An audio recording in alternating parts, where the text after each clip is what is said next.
Hello and welcome back. My name is Christian Delucia. I'm a professor in the Department of Clinical and School Psychology at Nova Southeastern University. And my video today is on the one factor between subjects analysis of variance, or ANOVA for short. I also have a video that describes the basic ANOVA framework and some terminology. It might be a good one to watch before you watch this one. And I'm hoping to likely record additional videos related to the analysis variance. A few learning objectives for today's video. After watching it, you should learn how to conduct a one-way between subjects ANOVA using SPSS. I want you to be able to interpret the output that is present in the pairwise comparison of means table. I'm going to show you how to compute a couple of relevant effect size estimates that go with the analysis, and I'm also going to show you how to write up the results from this kind of analysis. Here's my caveat. This video does not get into the statistical theory underlying the framework, and I will probably make a video that gets a little deeper into the underlying statistical theory. So let's use an orienting sort of hypothetical research study to think about the kind of analysis we're going to do. So we're going to assume that we've got 48 individuals seeking treatment for depression, and we're going to randomly assign those individuals to one of four treatment groups, either a no treatment control condition, a psychoeducation condition, a cognitive behavioral therapy condition, or an acceptance and commitment therapy. And we're going to assume that our overall sample size is 48 and that each of those groups is going to have 12 different individuals in it. Okay, here's what our standard null and alternative hypotheses would look like in a model like this. Typically under the null, we assume that all population means are equal. And so that symbol there for null is a mu, which is pretty universally used to denote a population average in statistics. So we would say for the null hypothesis, mu1 equals mu2 equals mu3 equals mu4. And then under the alternative, not all population means are equal. I'm going to move from PowerPoint to SPSS to run the analysis in SPSS. So here's our data file. It's got three variables on it: an ID variable, a grouping variable, and DEP is short for the word depression there, and that's going to be our outcome variable. So to run, and let me move over to variable view, and I'll just show you that we've got value labels here for the grouping variable. So the labels tell us that the controls are coded with the number 1, the psychoeducation group is coded with the number 2, CBT is coded with the number 3, and ACT is coded with the number 4. Okay. So I'm going to go back to data view, and to run the analysis, I'm going to go to Analyze, Compare Means and Proportions, and I'm going to select One-Way ANOVA. There are lots of different ways you could run this analysis using SPSS, but this is probably one of the more simple ways to do it. So we've got to make two selections here. We're going to move the dependent variable DEP into that box. And remember that in our case, DEP is short for depression. And then SPSS is also asking us for a factor. That is the independent variable in this case. And the variable that codes the group information or the factor is group on our data file. So we're going to move that over, and then I'm going to click on the post hoc tab, and there are a number of possible selections we can make here. I'm going to check the Tukey selection, and that's going to generate Tukey's HSD test for pairwise differences. And I'm going to click on options and ask SPSS to print out descriptives for us. And we could print other things, like we could get the homogeneity of variance test, which tests an assumption of the model, but I'm going to keep it simple and just have the descriptives printed. So I'm going to say continue, and then I'm going to say OK. And SPSS will run the analysis and give us an output in the output window. So I'm going to actually go back to PowerPoint, where I can have the output look a little cleaner. Okay. So here's our table of descriptive statistics by group. And so we have a lot of information here. Typically, we're primarily interested in the means and standard deviations in each of the groups, although we have the standard error, we have a confidence interval around the mean, and we've got the min and max values here too. Okay, so in the top row of the table, we could see that our control group mean is 112. Underneath that mean, we could see the psychoeducation mean is 110.5 and so on and so forth. Okay. These are simulated data, and I used SAS software to simulate the data, even though I'm running the analysis in SPSS. Here's an ANOVA summary table, and in the middle of the slide, I've got the formula for the F ratio. That's the test statistic in the analysis variance. It's named after the inventor of the procedure, a famous statistician named Ronald Fisher. And so anyway, in the numerator there, we take sums of squares between, divide by degrees of freedom between, and we end up with mean square between. And then in the denominator, we take sums of squares within, divide by degrees of freedom within, and we end up with mean square within. And the F ratio is a ratio of those two mean squares, between in the numerator and within in the denominator. And in this case, the F ratio is 4.572. And then in the significance column in the output table, that's the probability value associated with the test statistic. And typically, if that number is below 0.05, we regard the result as statistically significant. Okay. And I'm not going to tell you how to derive the sums of squares quantities, but I will make a note, because it's easy enough, that degrees of freedom between, sometimes referred to as numerator degrees of freedom, is just our number of groups minus 1, or the number of levels of our factor minus 1.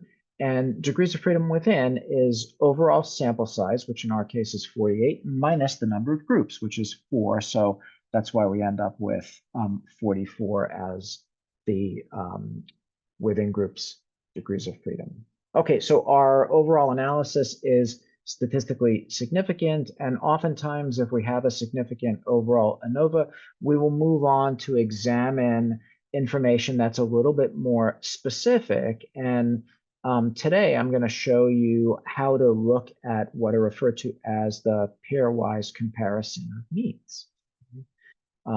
Before I do that, though, here's an effect size table that SPSS will print out. And I'm not going to talk about the entries here, although I will mention that eta squared, which is in the top row of the table, is the same value as the R squared test statistic that I'm going to talk about on subsequent slides. Okay. Here is a little formula that will help you figure out the number of unique pairwise comparisons from a design like this. And in the numerator, we've got G times G minus 1, and in the denominator 2. And G there is the number of groups in the design. And so we end up with 4 times 3 in the numerator divided by 2 gives us 6 unique pairwise comparisons. Okay. Here is the multiple comparisons table that SPSS will print out for us, and the significance value is adjusted such that anything below 0.05 in this table will meet the adjusted level of statistical significance based on Tukey's HSD. Now, this table, I think students often find pretty confusing, and so let me walk you through the general organization, and then we'll talk a little bit more about specific entries. This table is broken into 4 subsections.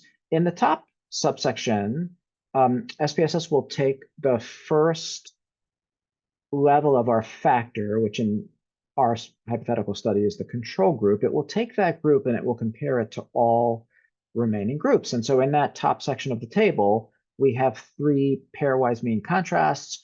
Every other group is being compared to the control group. Okay. So in the top row of that table, featuring the comparison between controls and psychoed, we could see there that the mean difference is 1.5, and there's a standard error associated with it. And then the significance value is 0.983. So that comparison would not be considered statistically significant. Okay, now in the second row of the top portion of the table, we've got the comparison between the controls and the CVTs. That mean difference is 11. The p-value is 0.047, suggesting that that mean difference is statistically significant. And then in the final row of that top portion of the table, we've got the comparison between controls and ACT. The mean difference is 11.75, and the p-value associated with that pairwise difference is 0.03, again satisfying the criterion for statistical significance. Okay, now my red stars in the table is just telling us which of the contrasts are unique, starting at the top of the table and working towards the bottom. Now, in the next section of the table, SPSS will move to the next factor level. In this case, it's our psychoeducation group, and it will take that group and it will compare it to all remaining groups. Okay, now in this section of the table, we have two unique pairwise contrasts, or we've got two pieces of information that were not present in the section above, and that's the comparison between the psycho-ed group and the CBT group.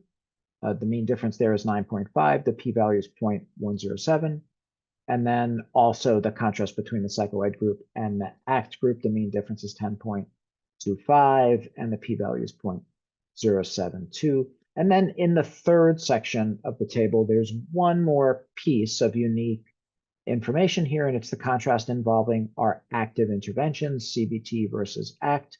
The mean difference there is 0.75, and the p-value associated with that mean difference is 0.998. So those are our 6 unique pairwise contrasts, and 2 of the 6 are statistically significant, along with the adjustment, and in both cases, the active intervention, CBT and ACT, were significantly lower on post-test depression scores relative to the no treatment control condition. Okay, let's look at a write-up. We might say that the intervention effect was statistically significant, and then there's some technical statistical information. We would read that as F on 3 and 47 degrees of freedom equals 4.57. P equals 0.007. Then we say the differences among treatment groups accounted for 23.8% of the variance in post-test depression. That's because the R squared that we computed was 0.238.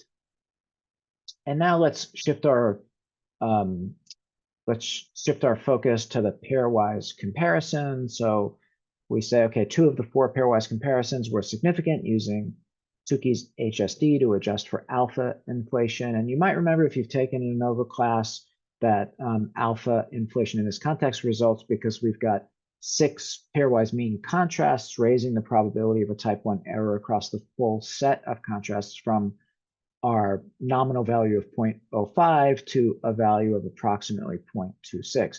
So the Tukey adjustment procedure helps us keep the alpha level closer to 0.05 while also trying to balance other issues like statistical power. Okay. All right. And in the second bullet point there, I give the Cohen's D's, or the effect size estimates, for each of those pairwise contrasts, and the D's were pretty large. Both of them are over 1.0. And so the D for the contrast between the controls and the CBT was 1.10, and then the D for the contrast between the controls and the ACT group was 1.18. And I have interpretational guidelines for D on a subsequent slide. Excuse me. Here I make a note on statistical power. Our sample size here is pretty small. We've got 12 people in each of 4 groups, 48 individuals overall. And so if our sample were a bit larger, we would probably have observed the pairwise contrasts between the active interventions and the psychoeducation group as also being statistically significant, because the D's associated with those contrasts were also fairly large in magnitude. Okay. Here I mentioned that in Anova, we might, as I do in this slide set, we might use a slightly different effect size estimate depending on if we're talking about the overall analysis or a more focused contrast, like our pairwise comparison of means. And so I like to use R squared as the effect size estimate for the overall analysis. So on this slide, I show you how to compute that with the output that SPSS presents for you. And so we're just going to take the sums of squares for the effect in question, and that's labeled sums of squares between groups in this output table.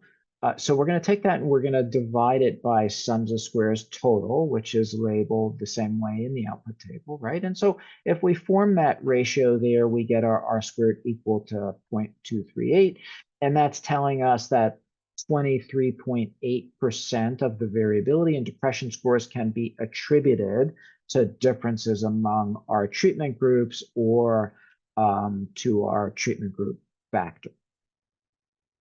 Okay, now for the pairwise comparisons, we could use an R squared as an effect size estimate for those contrasts, but I feel like Cohen's d is a little bit more natural, and so that's what I'm going to show you how to compute here. So for any pairwise contrast, we can compute Cohen's d by taking the mean difference in the numerator and dividing it by the square root of mean square error from the overall analysis. Mean square error is the pooled variance from the overall analysis. And so if we take the square root of it, we end up with the pooled standard deviation, which is the typical standardizer in the computation of Cohen's d. So in this case, our ratio simplifies to 11 divided by the square root of 100, which gives us a Cohen's d value of 1.1.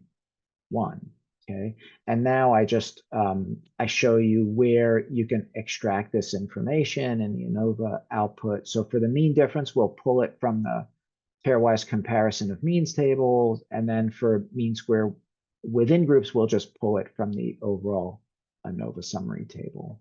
Okay, here are some interpretational guidelines for Cohen's d and R squared. Small, medium, and large values for Cohen's d are 0.2, 0.5, and 0.8 respectively. Now, because Cohen's d can take on either positive or negative values, we let the magnitude determination rest with the absolute value.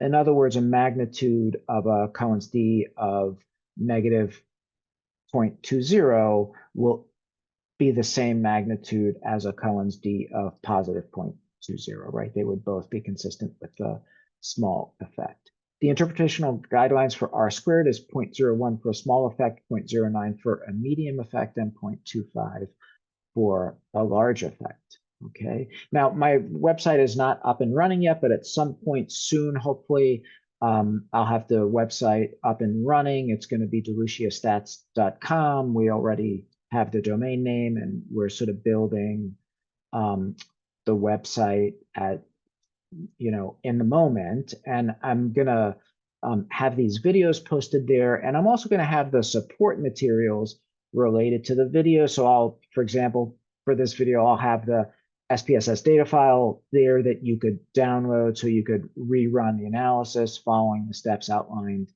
in the video. Here are a couple references that are related to the analysis variance, classic text by Keppel from 1991, and then more recent text by Myers, Well, and Lorch. I hope you enjoyed the video, and I hope you watch more of my videos and visit my website. Thank you, and have a good day.